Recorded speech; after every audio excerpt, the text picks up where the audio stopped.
Hey y'all, my name is Genobia. You can call me Genobia, Nobi G or Indigo. I am a Master's Prepared Registered Nurse, a certified Reiki practitioner, and an ordained minister. Currently, I'm pursuing my PhD with a focus on ancestral healing, biblical interpretations, and metaphysical parapsychology. My dissertation explores how quantum physics, psychology, spirituality, science, and epigenetics are all intertwined. I believe healing isn't just one dimensional, it's cosmic, cellular, and generational. I'm also neurodivergent, and I have high pattern recognition. Over the years, I've developed intuitive frameworks and real-time decoding formulas that allow me to interpret divine messages through a multidimensional lens, bridging the ancient with the scientific, the sacred with the psychological. This space is where those worlds meet. Welcome to the unlearning. So I do daily divine alignment, and I already did the alignment for today, but I'm going to go over it with you. So the scripture that I turned to this morning was scriptures Hebrew 13:3 to James 1:1 through 21.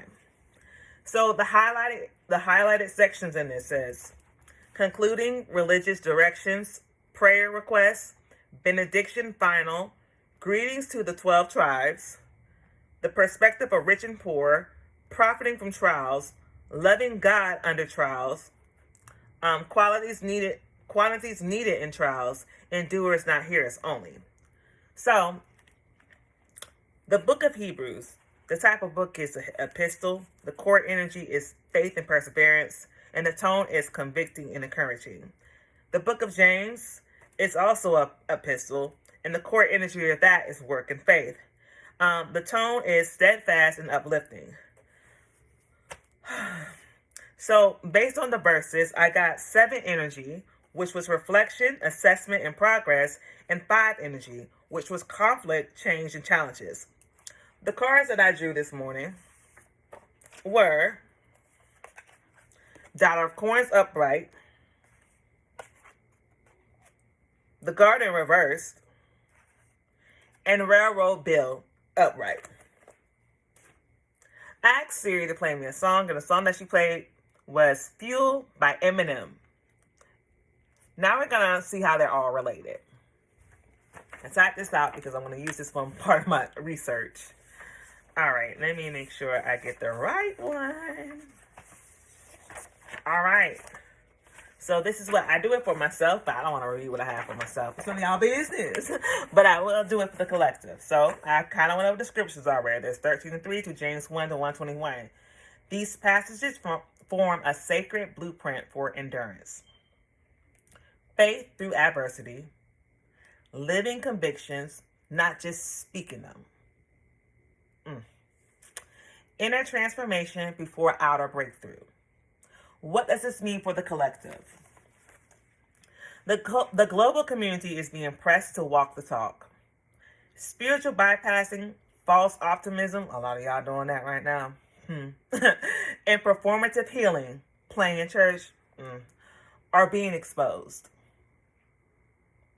The invitation is to deepen our embodiment, not just profess it. And that's something that I've been working so hard on.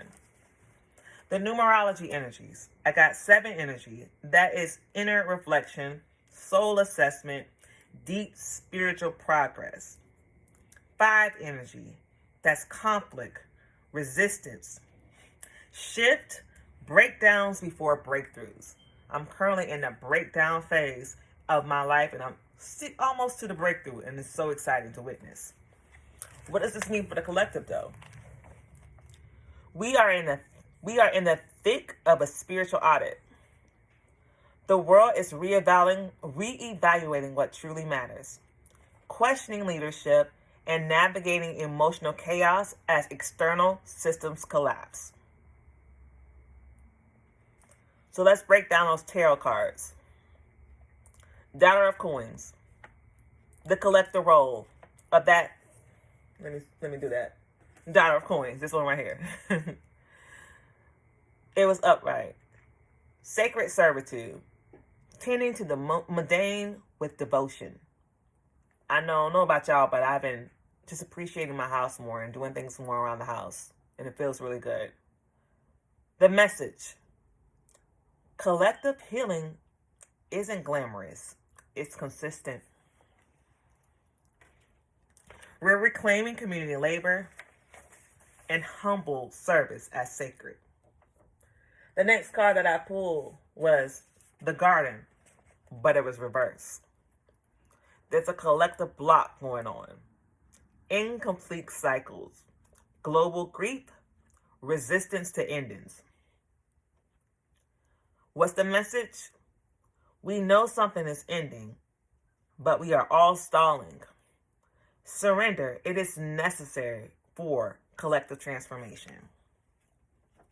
The next card that I pulled was my boy Railroad Bill, or the Chariot, if you do regular tarot. Collective momentum is on the way. Breakthroughs. Ancestral protection. Spiritual propulsion. Propulsion, sorry. So what does this message mean? Move from pain to power. Momentum is here for those in alignment. Will we ride the wave or will we resist it? The song that I asked Siri to play, she randomly played Fuel by Eminem and 50 Cent. Or GID. I don't know what. It was Fuel and Eminem. So that energy is raw, intensity, sacred rage, relentless movement. What's the message? Our pain is our fuel. We are being invited to channel the fire into transformative power. Healing is loud and raw and necessary.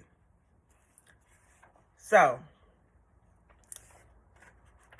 what is the collective message for all that? The collective is being refined by fire. Reflection has shown us where we settled, where we've lied to ourselves, and where we've hidden. Now it's time to decide. Do we carry the truth forward, or do we retreat into spiritual sedation? Completion is near, but only for those willing to walk through the storm and still claim joy. Once again, my name is Genovia Indigo, or Novi G, and I'll be back tomorrow with a daily alignment. Peace out.